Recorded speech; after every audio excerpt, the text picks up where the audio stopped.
आउज़ुबिल्लाहिमिनश्शैतानिर्रजीम बिस्मिल्लाहिर्रहमानिर्रहीम। मैं हूं नुमान अहमद भट्ट और आप G4 गुजरांवाला देख रहे हैं। नाज़रीन, प्रोग्राम डेली डोज के साथ मैं आपके सामने हाज़िर हूं। ये प्रोग्राम जिसमें हम आपको रोज़ाना की बुनियाद पे 5 खबरें गुजरांवाला की बताते हैं, आपके साथ शेयर करते हैं, ताकि आपको गुजरांवाला की जो वाक़यात और जो चीज़ें जिस तरह से जो वाक़यात रूनुमा होते हैं उसकी तफसील के बारे में पता चल सके कि गुजरांवाला में आज के दिन में क्या हुआ। आज की ये जो 5 टॉप 5 जो न्यूज़ हैं, 5 खबरें हैं, उनमें जो कैटेगराइज़ किया है हमने, उसमें जो टॉप ऑफ द लिस्ट है वो एक ख़बर ये है जी, जिस तरह के आप पिछले दिनों में सुन रहे होंगे कि CTO साहब का एक ख़त लिखा गया है जो IG साहब को, वो ख़बर है, उसकी तफसील बताएंगे, उसके क्या महरिकात हैं, क्यों लिखा गया और CTO साहबा इस पर क्या अपना मौक़िफ़ इख्तियार करे बैठी हैं। दूसरी इसमें ख़बर है जी कि थाना सदर के एक ASI हैं सुल्तान महमूद, उनको फालिज का अटैक हुआ है और वो दाखिल हैं हॉस्पिटल में। वो क्यों है, इसके बारे में हम आपको बताएंगे। तीसरी खबर यह है जी कि जिस तरह हमने रात आपको बताया था कि मॉडल टाउन में तैनात गुजरांवाला में DSP मियां मौज़म साहब ने जो SI तैनात थे मॉडल टाउन में ही थाने में, उनके साथ जो सलूक किया और उन्होंने जो रिपोर्ट दर्ज की उसके ऊपर डिस्कस करेंगे। चौथी खबर है जी कि जो ऑपरेशन गुजरांवाला में तजावुज़ात के ख़िलाफ़ किए जा रहे हैं, कौन कौन कर रहा है, कहाँ कहाँ पे कर रहा है और अभी तक उसके क्या हालात हैं। पांचवी खबर यह है कि जी हमारे Gujranwala intermediate and secondary education board ने ऐलान किया है, इंटरमीडिएट के इम्तहानात के रिज़ल्ट का ऐलान कर दिया और उसकी परसेंटेज क्या है, उसमें जो बच्चे जो हैं उन्होंने पोजीशनें किस किस ने हासिल की हैं वो तो बाद में पता चलेगा। सबसे पहले हम आपको ये बताएंगे कि उसकी परसेंटेज क्या है और किन किन बच्चों ने, कितने % बच्चों ने जो है वो उसमें पास हुए हैं और कितने जो है वो पास नहीं हुए। सबसे पहले हम आएंगे पहली खबर की तरफ।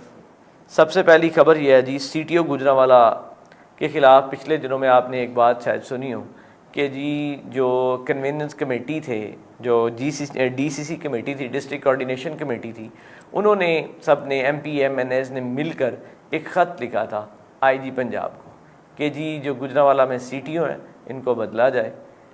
और क्यों बदला जाए कि जी ये हमारे इजलास जो हैं उनमें शिरकत नहीं करती।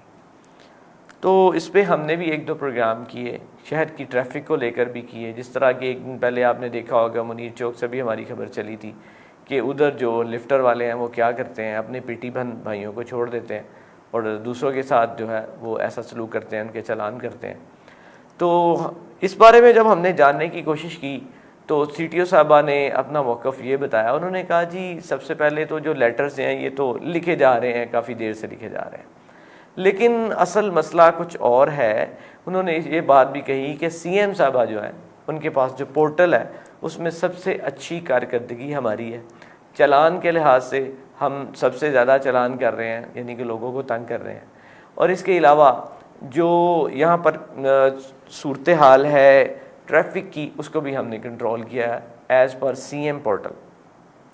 तो यहाँ पे जो प्रॉब्लम है, जहाँ पे हमें जो नज़र आया कि यहाँ पर गुजरांवाला के जो पार्लियामेंटेरियंस हैं उनको अगर कोई प्रॉब्लम है तो शायद उनको ये है कि उनके लाइसेंस नहीं बन रहे, उनके काम नहीं हो रहे। तो उसी बारे में उन्होंने कोई जवाब तो नहीं दिया, लेकिन बस उन्होंने एक ही बात कही कि एजाज़ है ना, जो एजाज़ वो नहीं होगा। अब एजाज़ किसका PA है, किसका PS है, ये हमें नहीं पता, लेकिन ये पता ज़रूर है कि गुजरांवाला के किसी न किसी नौमुंतखब MNA MPA हैं जो यहाँ पर MNA MPA हैं, उनमें से किसी का वो कार ख़ास है जो यहाँ पर आकर ट्रैफिक वालों को के साथ साज़बाज़ करता, उनसे मिलता और उनको थोड़ी सी अपनी जो है वो मनता सुनाता और वहाँ से वो लाइसेंस बनवाता था और वो अपनी रोज़ी रोटी चलाता था। उनका ये कहना है कि जी एजाज़ जो है ना वो नहीं होगा। अब एजाज़ क्या है, हमने बड़ी कोशिश की कि CTO साहबा से बात करें, उनका कहें कि हमारे साथ आप आ जाएं, हमें कोई अपना इंटरव्यू दे दें, यहाँ पॉडकास्ट कर लें। तो उन्होंने कहा कि जी हमें गवर्नमेंट की तरफ से ऐसी इंस्ट्रक्शन है कि हम अब किसी भी तरह आपको पॉडकास्ट या इंटरव्यू नहीं दे सकते। तो ये, और जहाँ तक बात है DCC में पेश होने की, तो उन्होंने कहा कि मैं ख़ुद भी 2 से 3 दफ़ा वहाँ पर पेश हुई हूँ, अगर मैं नहीं पेश होती तो मेरी जगह DSP साहब हैं जो वो वहाँ पे जो भी ड्यूटी पे हों, वो हेडक्वार्टर पे हों या सदर के, वो वहाँ पे DCC में पेश भी होते हैं। यानी उनकी हाज़िरी तो लगी जाती है, लेकिन ख़त तो लिखे जाते रहे हैं, लेकिन वो ख़त से काम नहीं चलेगा। MNA MPA साहब, आपने जो काम गुजरांवाला की CTO से करवाने हैं नाजायज़, मेरा ख्याल है वो नहीं होंगे आपके, बेशक आप 2-3 लेटर और भी लिख लें। दूसरी खबर है जी कि थाना सदर के एक ASI हैं, सुल्तान महमूद उनका नाम है, वो उनको आज फालिज का अटैक कल हुआ है। तो फालिज का अटैक उनको तब हुआ जब वो CIA गुजरांवाला में मौजूद थे।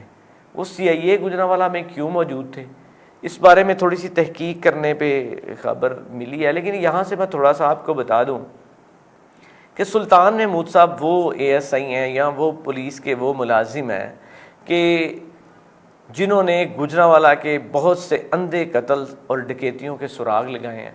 बड़े मेहनती आदमी हैं। इन्होंने इमरान अब्बास चद्दर साहब के साथ भी काम किया और गुजरांवाला में CIA ने जो नाम कमाया उसमें काफ़ी ज़्यादा हिस्सा इनका था।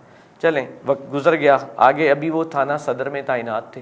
तो यहाँ पर सुना ये जा रहा है कि गुजरांवाला से बाहर जो है वो मुल्तान या फैसलाबाद के करीब की 2 खबरें मिल रही हैं कि वहाँ पे कोई रेड की इन्होंने, और वहाँ पर जो मुल्ज़मान को पकड़ने के लिए गए थे तो वो उनको पकड़ कर नहीं लाए। तो उसके लिए इनको SP साहब के साथ कोई इंक्वायरी लगी, SP साहब के पास, वहाँ पे तो इनको क्लीन चिट मिल गई, लेकिन CIA पेश होना पड़ा। अब CIA में कौन से ऑफिसर थे और उन्होंने इनके साथ क्या सलूक किया कि वो इसको बर्दाश्त ना कर सके और इनको फालिज का अटैक हो गया। और फालिज के अटैक के बाद इनको इनके अपने ही साथी साथ लेकर एक प्राइवेट हॉस्पिटल में गए। वहाँ मनीर चौक में मौजूद एक प्राइवेट हॉस्पिटल में वो अभी एडमिट हैं, कमरा नंबर 11 है उनका। वहाँ पे उनका बायां बाजू और बायां जो है बाईं टांग है जो वो मफलूज हो चुकी है फालिज की वजह से, और उनका वहाँ पे इलाज हो रहा है, लेकिन पुलिस की तरफ से उनको कोई पूछने नहीं आया।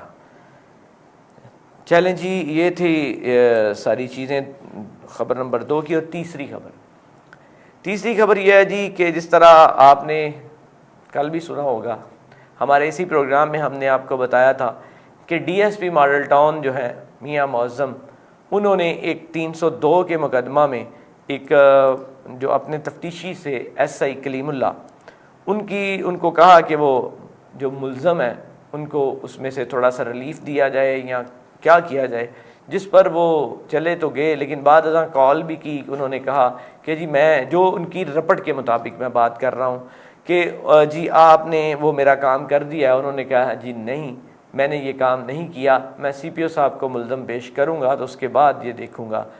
तो उन्होंने उसके ऊपर उनकी सरजनश की और बल्कि गालियाँ भी निकाली। मैंने तो पहली दफ़ा ऐसी रपट भी पढ़ी कि जब आकर उन कलीमुल्ला साहब ने थाना मॉडल टाउन की उस वहाँ पर रपट दर्ज की तो उसमें वो लफ्ज़ भी लिख दिए ब्रैकेट में कि जो मौसूफ़ ने उनको कहे। तो ये बड़ी गलत बात थी। इसके ऊपर CPO साहब गुजरांवाला उन्होंने इंक्वायरी का हुक्म दिया और इंक्वायरी लग जाती है जनाब SP इन्वेस्टिगेशन रिजवान तारिक के पास।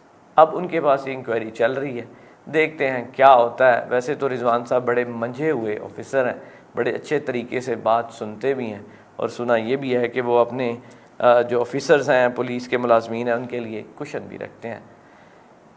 चौथी खबर ये है जी, ऑपरेशन, जिस तरह हम 2-3 दिन से आपको दिखा रहे थे कि गुजरांवाला शहर में ऑपरेशन हो रहे हैं तजावुज़ात के ख़िलाफ़ जो ऑपरेशन PHA ने GDA के साथ मिलकर शुरू किया था, वो मॉडल टाउन पार्क के गिरदोनवा में जो PHA की ग्रीन बेल्ट थी वहाँ पे ये ऑपरेशन शुरू किया था। लेकिन अब ये ऑपरेशन सिर्फ PHA नहीं कर रही, बल्कि GDA ने, कल हमने एक निशानदेही की थी कि ये एरिया GDA का है और GDA यहाँ से बाकायदा तौर पर हिस्सा भी लेती है।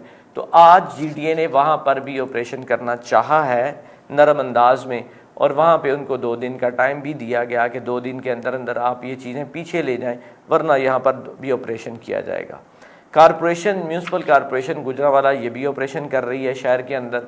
जो आगे जो काफ़ी ज़्यादा लोगों ने अपनी दुकान से आगे की तरफ चीज़ें बढ़ाई हुई हैं उसको वो जो है वो तोड़ रहे हैं।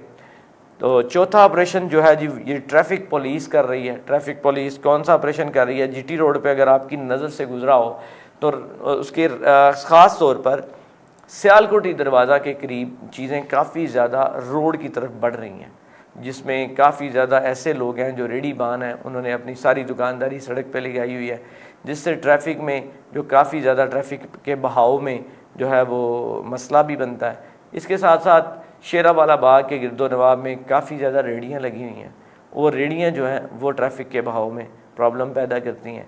और जो शेरावाला बाग फाटक है, चाहे उसकी तरफ जाना हो या निकलना हो, दोनों साइड पे इतनी ज़्यादा रेहड़ियाँ हैं कि वहाँ से निकलना महाल होता है। लेकिन इन्होंने ऑपरेशन तो शुरू किया है, लेकिन अच्छी बात यह है कि आज मुझे पहली दफ़ा गुजरांवाला में कुछ चीज़ें नज़र ऐसी भी आई, चलान तो कहीं हो ही रहे थे, वो उनका एक टारगेट है और उनको गवर्नमेंट की तरफ से मिला है, उन्होंने करना ही करना है। लेकिन जो हमें मसला हमने पेश किया था कि ट्रैफिक को रवानगी में प्रॉब्लम आ रही है, ट्रैफिक नहीं चला रहे, तो आज मुझे चौक से काफ़ी आगे 20-25-30 फुट तक आगे वो गाड़ियाँ, वो ऑटो रिक्शा वगैरह खड़े नज़र आए, जो कि बिल्कुल कॉर्नर पे खड़ा होते थे और जिससे निकलने गुज़रने में गाड़ियाँ हो या साइकिल मोटरसाइकिल हो प्रॉब्लम पेश आती थी। ये थी जी चौथी खबर। पाँचवीं खबर और आखिरी खबर हम आपको ये देंगे कि आज गुजरांवाला जो intermediate and secondary education board है गुजरांवाला का, उसने इंटरमीडिएट के रिज़ल्ट का ऐलान कर दिया है, जिसमें 52% बच्चे जो हैं वो पास हुए हैं। लेकिन 48% जो बच्चे इसमें पास नहीं हो सके, उनको मैं नाकाम नहीं कहूँगा। देखें, अगर हम अपने माशरे के गिरदो नवाह में अपने राइट और लेफ़्ट में नज़रें दौड़ाएँ तो बहुत से आपको ऐसे कामयाब लोग नज़र आएंगे जो एजुकेटेड नहीं हैं। देखें, तालीम इंसान का जेवर है, इसको लेना ज़रूर चाहिए, तालीम हासिल करनी चाहिए। लेकिन अगर ये बच्चे अपना दिल ना छोड़ें, अब इस मेहनत से जो उन्होंने की उस पर वो कामयाब नहीं हुए, तो कोई बात नहीं, अपनी प्रैक्टिकल लाइफ में आ जाएं, किसी भी चीज़ को जो है वो अपना टारगेट करें, उस चीज़ को सीखें, पाकिस्तान से बाहर चले जाएं, वहाँ पर जाके काम करें। हो सकता है वो बच्चे जो आज पास हुए हैं वो डिग्री लिए हाथों में फिरते हों और आप एक अच्छे कारोबारी इंसान बन सकें, एक अच्छे बिजनेसमैन बन सकें, एक अच्छे ट्रेडर बन सकें, एक अच्छे मैन्युफैक्चरर बन सकें, एक अच्छे फ़नकार बन सकें। कुछ भी, ये गुजरांवाला शहर है, इसको मिनी जापान भी कहा जाता है। यहाँ छोटी छोटी इतनी सनतें हैं कि कोई भी छोटी सी प्रोडक्ट जो है उसकी मैन्युफैक्चरिंग की जा सकती है, बनाई जा सकती है। वो बच्चे, मैं उनको ये कहना चाहूँगा कि वो बच्चे अपने आप को फेल ना समझें, क्योंकि जो इंसान हमेशा मेहनत जारी रखता है वो एक ना एक दिन कामयाब हो जाता है। आप अपने गिरदो नवाह में नज़र दौड़ाएं तो आपको बहुत से ऐसे कामयाब लोग नज़र आएंगे जिनकी एजुकेशन इतनी नहीं होगी, लेकिन अल्लाह ताला ने उनको कामयाबी अता फरमाई। नाज़रीन, ये 5 खबरें थी आज की जो मैंने आप तक पहुँचाई। मुझे कल तक के दीजिए इजाज़त। अल्लाह निगहबान।